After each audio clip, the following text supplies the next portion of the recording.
저는 결혼 9년 차 주부였습니다.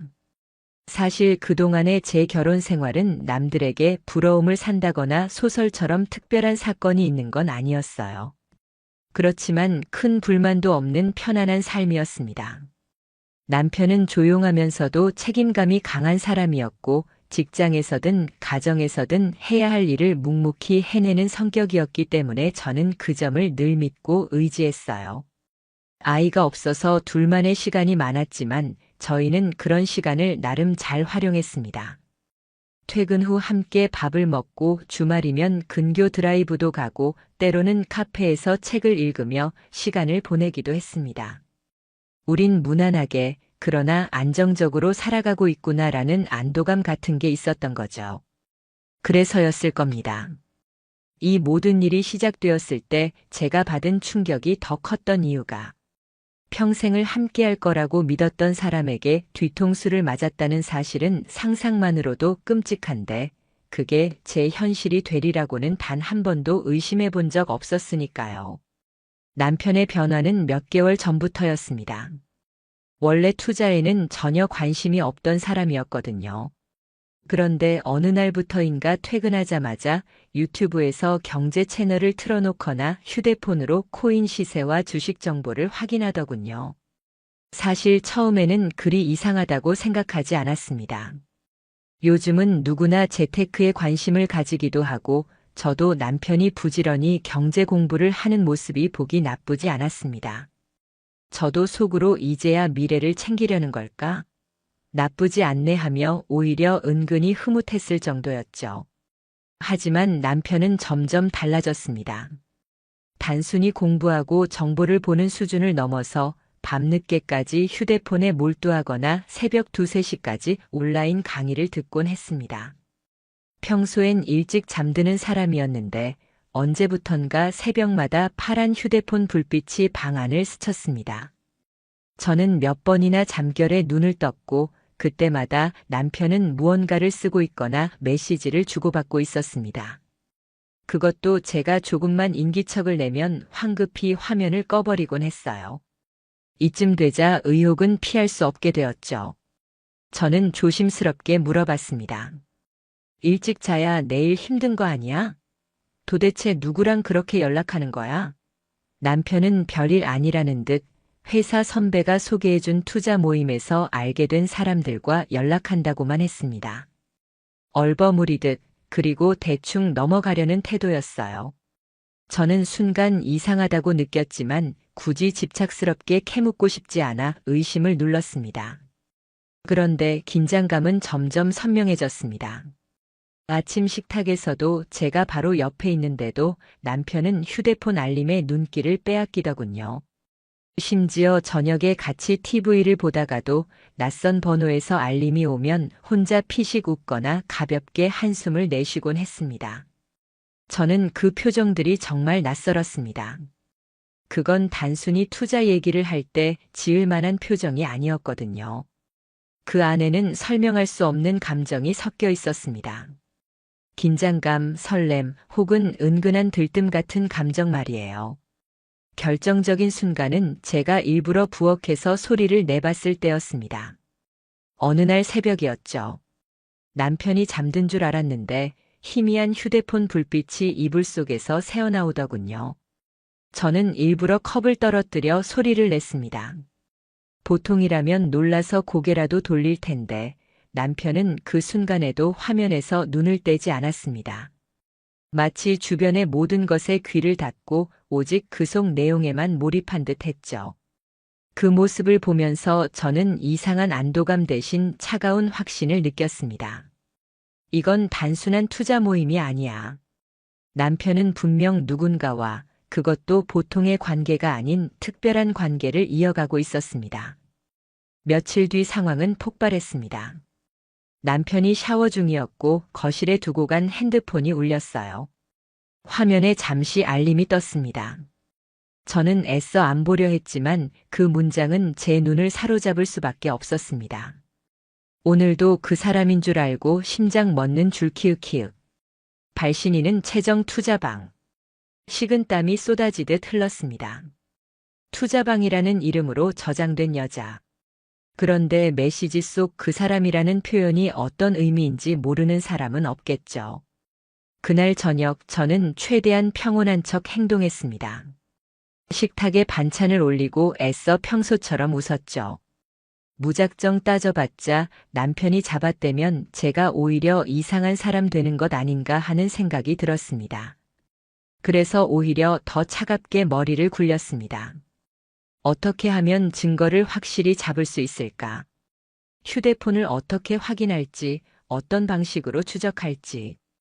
그때부터는 제 마음속 어딘가에서 다른 사람이 깨어난 기분이었습니다. 감정에 휘둘려 소리 지르고 울어버리면 결국 손에 아무것도 쥐지 못하고 끝날 수 있으니까요. 저는 침착해야 했습니다. 오히려 더 치밀하게 움직여야만 했습니다.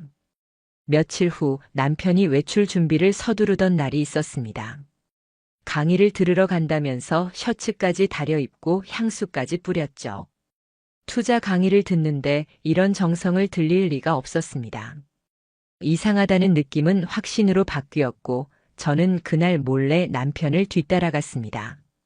택시를 타고 일정 거리를 유지하며 그의 뒤를 밟았습니다. 도착한 곳은 강남의 한 북카페. 저는 심장이 쿵쾅거리는 걸 억누르며 멀리서 지켜봤죠.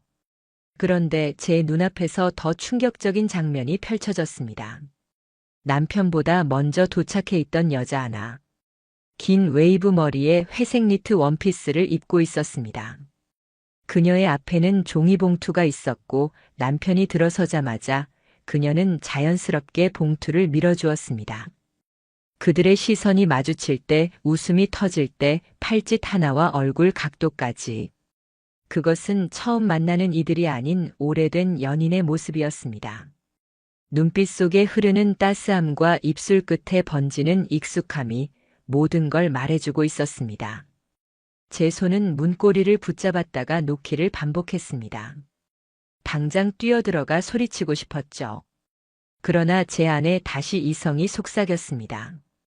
지금 감정적으로 행동하면 아무것도 입증할 수 없어. 그냥 소란만 되고 끝난다.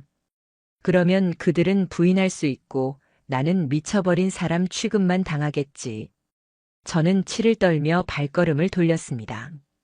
집에 돌아와 멍하니 앉아 있다가 남편의 노트북을 열었습니다.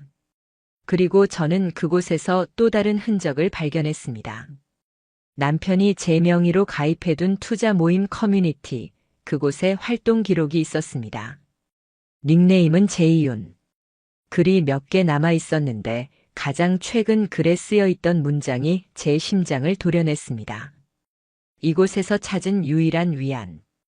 정적인 삶 속 작은 구멍 같은 사람. 작은 구멍, 위안.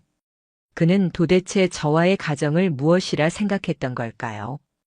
제가 삶을 채워온 시간은 그저 정적이었고 그 여자가 그의 위안이자 숨통이었다는 걸까요? 단 한순간도 배우자인 저를 먼저 떠올리지 않은 겁니까? 눈물이 터질 듯 솟구쳤지만 저는 이를 악물었습니다. 결심은 하나였습니다. 반드시 모든 걸 밝혀내겠다. 대화 로그, SNS 흔적, 카페 출입 기록, 그의 일상의 흔적을 하나하나 추적해서 그 여자가 누구인지, 얼마나 깊은 관계였는지, 언제부터였는지 낱낱이 파헤치겠다고. 그리고 법적으로 갚아주겠다고. 그는 나를 속였고 우리 가정을 짓밟았습니다. 이건 단순한 외도가 아니었습니다. 제 평생의 믿음을 짓뭉개고 제 인생을 기만한 파괴였습니다. 바로 그날부터였습니다.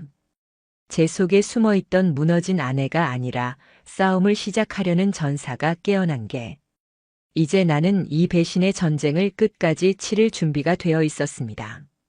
그날 이후 저는 제 안에서 완전히 다른 사람이 깨어난 것 같은 기분이 들었습니다. 감정은 머릿속에서 소용돌이쳤지만 오히려 이상하게도 머리는 더 차갑게 식어버렸습니다. 흔히들 남편의 외도를 알게 되면 울거나 소리를 지르며 감정적으로 폭발한다고 하지만 저는 그렇지 않았습니다. 울음도 분노의 고함도 제겐 사치라고 느껴졌습니다. 저에게는 단 한 가지 목표만이 필요했으니까요. 이 사람들 제 남편과 그 여자에게 어떤 핑계조차 남기지 않고 반드시 죗값을 치르게 만들겠다는 목표 말입니다. 그래서 저는 조용히 그러나 잔인할 만큼 철저하게 움직이기로 했습니다. 이제는 그들과 같은 수준으로 거짓말을 해서라도 러브레터 대신 증거를 쌓아야 했습니다. 울면서 시간을 버릴 만큼 우습게 살지 않았으니까요. 처음엔 가장 손쉬운 방법부터 시작했습니다. 남편은 절대 휴대폰을 내놓지 않을 사람이고 노트북을 몰래 보다 걸리면 모든 것이 중단될 수 있었습니다. 대신 저는 우리 집으로 들어오는 흔적들을 하나씩 되짚어 보기로 했습니다. 택배 내역, 카드 사용 기록, 멤버십 가입 내역 같은 것들이 가장 솔직한 증인이라 믿었으니까요. 그렇게 확인을 시작했을 때 제 눈에 들어온 것은 도저히 무시할 수 없는 사실들이었습니다. 내 이름으로 된 공동명의 카드에 꽃배달 내역이 찍혀 있었습니다. 그리고 받는 사람이 제가 아는 이름이 아니었습니다. 채정. 그 낯선 이름이 전자명세서에 정확히 박혀 있었습니다. 그 아래 줄에는 여성용 니트, 커플 향수 구매 내역이 나란히 찍혀 있었고 심지어는 강의 결제라는 명목으로 사들인 30만 원짜리 뷰티 브랜드 바우처까지 있었습니다. 강의와 화장품 바우처가 무슨 상관이 있겠습니까? 그 순간 저는 예감이 확신으로 굳어졌습니다. 그건 강의가 아니라 단지 여자를 위한 선물이었을 뿐이라는 것을요. 속에서는 불덩이가 치밀어 올랐습니다.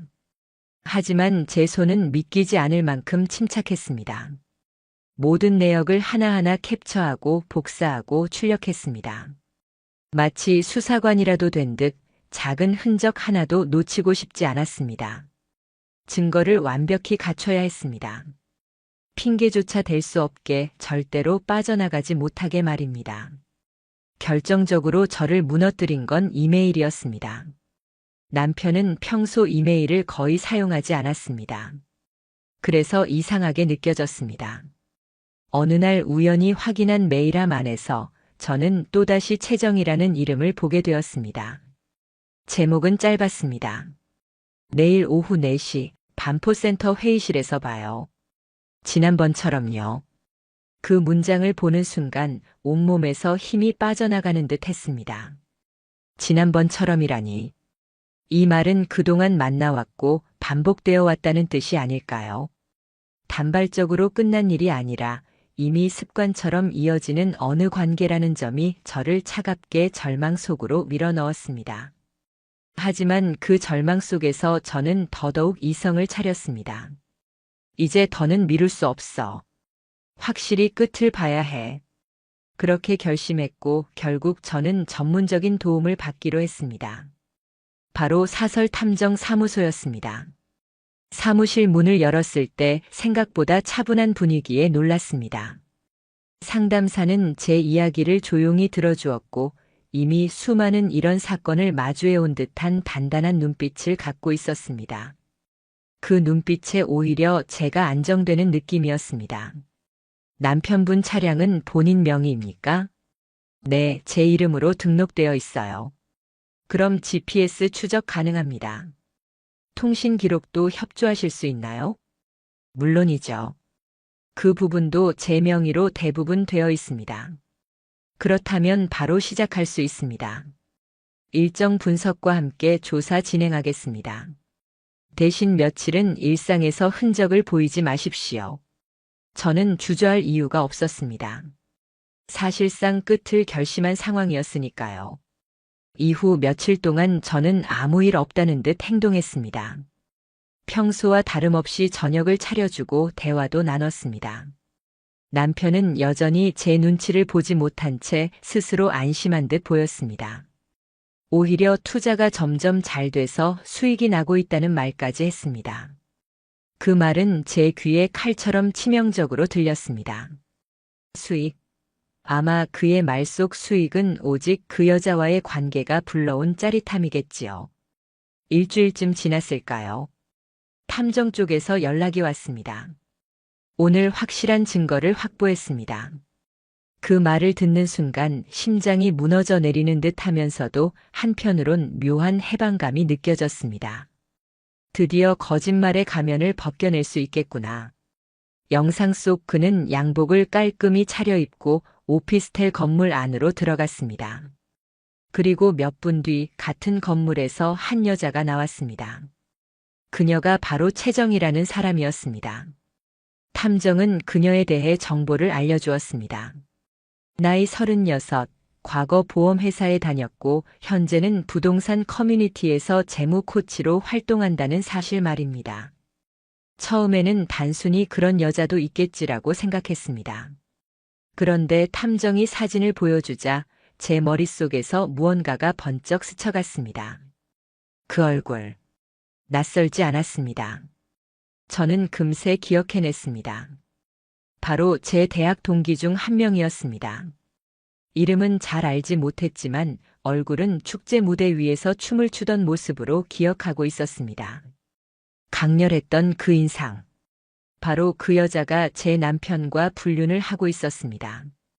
제가 무수 차례 남편과 담소를 나누면서 그 사람도 우리 학교를 나왔다더라고 했을 때 남편은 그냥 웃으며 고개를 끄덕였겠죠. 가증스러울 만큼 아무렇지 않게. 그 안에서 둘만의 비밀을 공유하고 있었을 텐데. 그 순간 저는 너무 혼란스러워 손이 덜덜 떨렸습니다. 분노, 배신감, 굴욕심. 온몸에 얹혀있던 9년의 믿음이 순식간에 썩은 종이장처럼 무너지는 기분이었습니다. 잠은 오지 않았습니다. 눈을 감으면 그들의 영상이 떠올랐고 어떤 메시지를 주고받았을지까지 머리에 그려졌습니다. 남편이 제가 차린 밥을 먹으면서 웃던 모습과 동시에 그 여자 앞에서 웃던 모습이 겹쳐 떠올랐습니다. 현실이 토악질 나도록 역겨웠습니다. 며칠 뒤 저는 그 여자의 이름으로 활동하는 커뮤니티 프로필을 찾아냈습니다. 그녀는 스스로를 부동산 재무 코치라고 소개하면서도 나는 한 가정의 아내이며 성실한 사회인이다라고 썼습니다. 그 문장을 보자 마치 얼굴에 대고 비웃음을 퍼붓는 듯한 기분이 들었습니다. 어떻게 그렇게 뻔뻔할 수 있을까요? 더 이상 혼자만의 싸움으로는 부족했습니다. 저는 변호사를 찾았습니다. 여성 변호사였고 불륜 소송에 강하다는 평판을 가진 사람입니다. 저는 그간 모아둔 모든 기록을 그대로 꺼내 보였습니다. 계좌 내역, 메시지 캡처, 사진, 영상. 제 손이 떨렸지만 변호사는 담담하게 자료를 살펴본 뒤 고개를 끄덕였습니다. 네. 이 정도면 상간녀 위자료 청구는 충분히 가능합니다. 다만 남편과의 이혼 여부도 명확히 하셔야 할 겁니다. 저는 단호히 말했습니다. 이혼할 겁니다. 저 사람과는 이제 끝이에요. 그리고 그 여자. 절대로 그냥 넘어가지 않을 겁니다. 그 순간 제 안에서 다시 한번 확신이 자리 잡았습니다. 이건 단순한 복수가 아니었습니다. 그동안 제 삶 전체를 무너뜨린 배신에 대한 심판이자 제 존엄을 되찾는 과정이었습니다. 저는 반드시 끝까지 갈 겁니다. 절대로 멈추지 않을 겁니다. 남편과 마주 앉았던 날을 저는 아직도 잊을 수가 없습니다. 그날 밤 저는 냉장고에서 캔맥주 하나를 꺼내어 남편 앞에 툭 던지듯 올려놓았습니다. 그 순간만큼은 제 마음이 이미 돌처럼 굳어 있었습니다.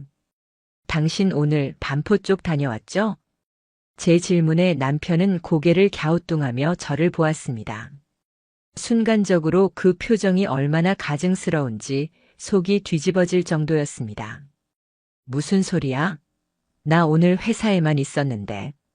그 말이 끝나자마자 저는 노트북을 남편 쪽으로 돌려놓았습니다. 화면 속에는 분명히 남편이 오피스텔 앞에서 채정과 함께 있는 장면이 재생되고 있었습니다. 그 순간 남편의 얼굴빛이 굳어졌습니다. 하얗게 질린 그의 입술이 파르르 떨리고 있었고 결국 그는 한숨을 깊게 내쉬더니 고개를 떨궜습니다. 그리고 내뱉은 첫 마디는 충격적이었습니다. 미안해, 잠깐 흔들렸던 거야. 잠깐 흔들린 것이라고요? 제 안에서 웃음인지 울음인지 모를 끓어오름이 터져 나왔습니다. 저는 떨리는 목소리로 말했습니다. 흔들렸다고요? 당신은 지금 6개월이 넘도록 그 여자와 만나왔어요. 내 이름으로 된 카드로 선물을 사고 내가 번 세금으로 기름 넣고 그 여자와 호텔을 드나들었죠. 이게 흔들린 거예요? 아니면 계획된 배신이에요? 제 눈에는 눈물이 맺혔지만 저는 끝내 무너지지 않으려 이를 악물었습니다. 그리고 제 가방에서 서류 한 뭉치를 꺼내 책상 위에 올려놨습니다. 이혼 서류예요. 저는 이미 도장 찍었습니다. 당신이 찍든 말든 저는 절차를 진행할 겁니다. 그리고 이건 그 여자에게 보낼 내용 증명입니다. 상간녀 위자료 청구 바로 들어갑니다. 그 말을 들은 순간 남편은 걷잡을 수 없이 화를 냈습니다. 왜 이렇게까지 해? 나 그냥 외로웠어. 저는 너무 정신이 아득해 오히려 헛웃음이 나왔습니다. 외롭다고요? 당신이? 아침마다 도시락 싸주고 퇴근하면 발 씻을 물 챙겨두던 제가 있었는데 당신이 외로웠다고요? 남편은 더는 아무 말도 하지 못했습니다. 무거운 침묵만 흘렀고 그 침묵 속에서 저는 그의 가면이 완전히 벗겨진 것을 확인했습니다. 그날 밤 저는 더 이상 남편과 같은 공간에서 말 한마디 나누고 싶지 않아 방으로 들어갔습니다. 그 순간부터 제 마음은 확실히 정리되었습니다. 다음 날 변호사 사무실을 찾아가 이혼 소송과 상간녀 소송을 동시에 접수했습니다. 내용 증명은 곧바로 채정에게 발송되었고 며칠 안에 그녀가 그 서류를 받았다는 통지도 확인할 수 있었습니다. 그런데 며칠 후 뜻밖의 연락이 제게 찾아왔습니다. 번호는 낯설지 않았습니다. 채정이었습니다. 우리 한번 만나서 이야기할 수 있을까요? 순간 제 온몸이 얼어붙었습니다. 하지만 저는 차분하게 대답했습니다. 굳이 그럴 필요 없을 것 같네요. 어차피 법원에서 보겠죠. 그녀는 포기하지 않았습니다. 아니에요. 오해가 있는 것 같아서요. 저는 윤호 씨를 감정적으로 만난 게 아니라 투자 파트너로 생각했을 뿐이에요. 저는 더 이상 참을 수가 없었습니다. 투자 파트너? 호텔에 같이 들어간 파트너? 선물을 주고받은 파트너? 당신이 감히 파트너라고 말하는 그게 제 남편이랑 연애한 게 아니면 도대체 뭔데요? 그녀는 잠시 머뭇거리더니 다소 떨리는 목소리로 이렇게 말했습니다. 저도 결혼을 앞두고 있는 사람이라 이런 상황 정말 당황스럽습니다. 저는 속으로 피가 거꾸로 솟구쳤습니다. 그럼 결혼 전에 위자료부터 내세요. 결혼 자금으로요. 저는 그렇게 차갑게 말을 끝내고 전화를 끊었습니다. 그날 이후 남편은 결국 가방 하나만 챙겨 집을 나갔습니다. 그는 한 번 돌아보지도 않았고 저 역시 그가 돌아올 자리가 더는 남아있지 않음을 알고 있었습니다. 채정에게는 위자료 청구 소송이 본격적으로 시작되었습니다. 그녀는 처음엔 아무 반응이 없었지만 결국 변호사를 선임해 법정에 출석하겠다는 통보를 보내왔습니다. 이제 진짜 싸움이 시작되는구나. 저는 그렇게 생각했습니다. 재판 당일 저는 무겁게 가라앉은 발걸음으로 법정 안으로 들어갔습니다. 제 옆에는 변호사가 동행했고 맞은편 피고석에는 남편과 상간녀 채정이 나란히 앉아 있었습니다. 그 모습을 보는 순간 제 심장이 크게 요동쳤습니다. 단순히 두 사람을 마주한다는 것 이상의 의미였거든요. 여기가 바로 이제까지의 모든 싸움이 집결된 장소였고 거짓의 탈을 벗겨낼 무대였으니까요. 법정 안공기는 싸늘했습니다. 채정은 단정한 정장 차림으로 앉아 있었고 얼굴엔 어딘가 억울하다는 기색이 잔뜩 묻어났습니다. 마치 자신이 피해자인 것처럼 말이죠. 누군가 카메라로 그 표정을 잡는다고 해도 사람들은 순간적으로 동정심을 가질 수도 있을 만큼 완벽한 연기였습니다. 하지만 저는 웃음이 났습니다. 진실은 결국 증거 앞에서 드러날 수밖에 없음을 저는 너무나 잘 알고 있었으니까요. 제 변호사는 침착히 자료를 제시했습니다.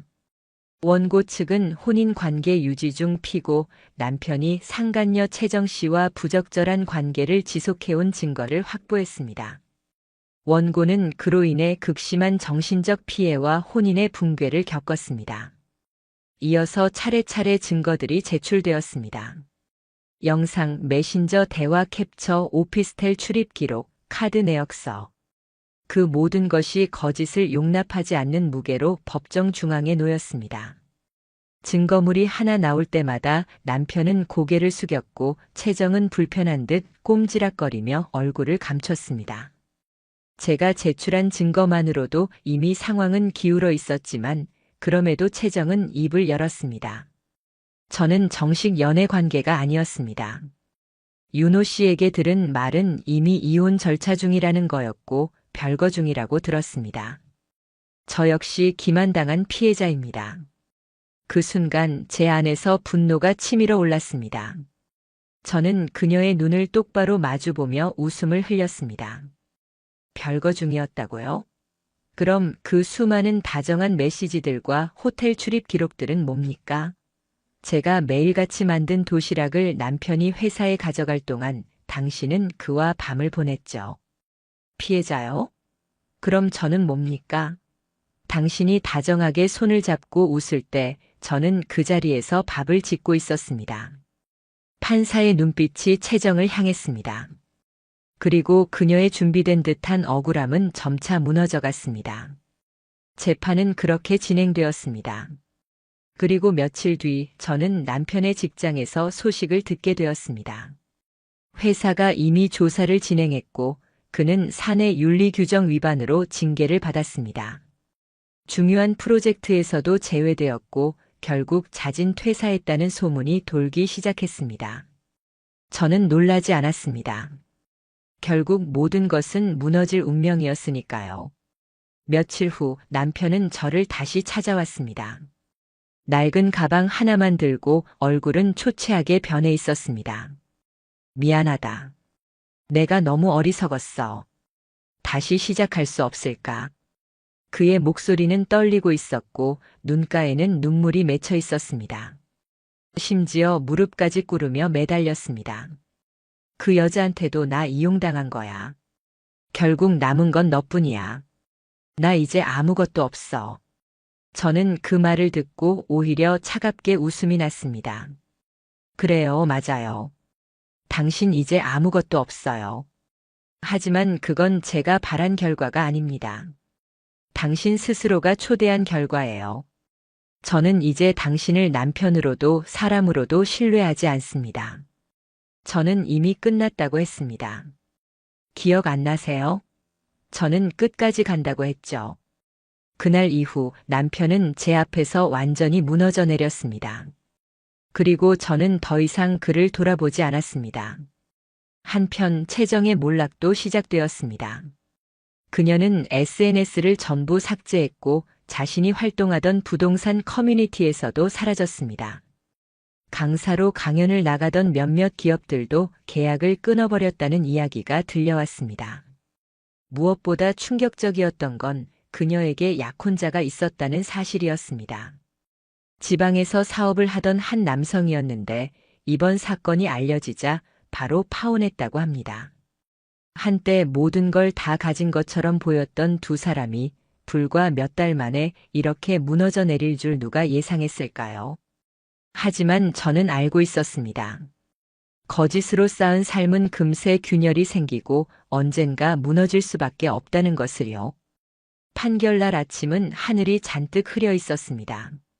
부슬부슬 내리는 비가 우산 위에 조용히 부딪히는 소리만 들려왔습니다. 저는 천천히 법원으로 향했습니다. 발걸음 하나하나가 무겁게 느껴졌습니다. 지난 3달 동안 저는 매일같이 싸웠습니다. 증거를 모으고 법정에 서고 끝없는 신문을 견뎌냈습니다. 이제 마지막 순간 결론을 마주할 시간이 찾아온 것입니다. 법정 안에 앉아 있는데 제 심장은 미친 듯이 뛰었습니다. 제 옆에는 변호사가 앉아 있었고 맞은편에는 남편과 채정이 고개를 떨군 채 나란히 앉아 있었습니다. 저를 한때 믿음과 사랑의 이름으로 묶었던 사람, 그리고 그 곁에 있던 또 다른 여자. 불과 몇 달 사이에 제 삶을 송두리째 뒤흔든 두 인간이 제 눈앞에서 초라하게 앉아있는 모습을 보면서 묘하게도 마음이 차분해졌습니다. 더는 떨리지 않았습니다. 저는 이제 결과를 기다릴 뿐이었고 이미 제 자신을 잃지 않았다는 것만으로도 충분히 승리한 기분이었습니다. 잠시 정적이 흘렀고 판사의 목소리가 울려 퍼졌습니다. 피고는 혼인관계 유지 중 배우자와 부적절한 관계를 지속한 사실이 인정됩니다. 이에 따라 원고가 정신적 피해를 입었음은 명백합니다. 피고 최정은 원고에게 위자료 2천만 원을 지급할 것. 피고 윤호는 본 소송과 별개로 이혼 조정 대상자에 해당하며 마지막 문장이 끝나는 순간 제 눈가가 뜨거워졌습니다. 수많은 날 밤을 울며 버텼고 증거를 모으며 몸을 혹사시켰고 분노와 굴욕에 짓눌렸던 그 시간이 한순간에 떠올랐습니다. 하지만 이번엔 눈물이 달랐습니다. 억울해서 서러워서 흘리는 눈물이 아니라 끝이 났다는 안도감에서 흘러나오는 눈물이었습니다. 판결을 듣고 최정은 입술을 세게 깨물며 법정을 빠져나갔습니다. 남편은 고개조차 들지 못한 채 멍하니 자리에 주저앉아 있었습니다. 마치 모래주머니처럼 무너져 내린 그의 모습. 저는 그가 가진 모든 것이 무너지는 순간을 지켜보았고 그것이 바로 그가 자초한 결과라는 사실을 다시 확인했습니다. 몇 주 뒤 저에게 들려온 소식은 충격적이면서도 어쩌면 예상했던 일이었습니다. 최정은 판결로 위자료를 지급하라는 명령을 받았지만 정작 돈을 마련하지 못했습니다. 주변에 손을 벌렸으나 다 거절당했고 결국 약혼자까지 파혼을 선언했다고 했습니다. 한때 그녀가 자랑하던 삶의 모든 기반은 단 몇 달 만에 다 무너져 내렸습니다. SNS 계정은 사라졌고 그녀를 초청했던 강연도 연이어 취소되었으며 그녀를 향한 조롱과 분노의 글들이 온라인에 퍼지기 시작했습니다. 기만적인 투자 코치, 위선적인 사회인이라는 말들이 꼬리표처럼 따라다녔습니다. 남편 또한 비참한 몰락을 피하지 못했습니다. 퇴사 이후 여러 회사로 이직을 시도했지만 이미 업계에 이름이 돌았는지 번번이 실패했다고 합니다.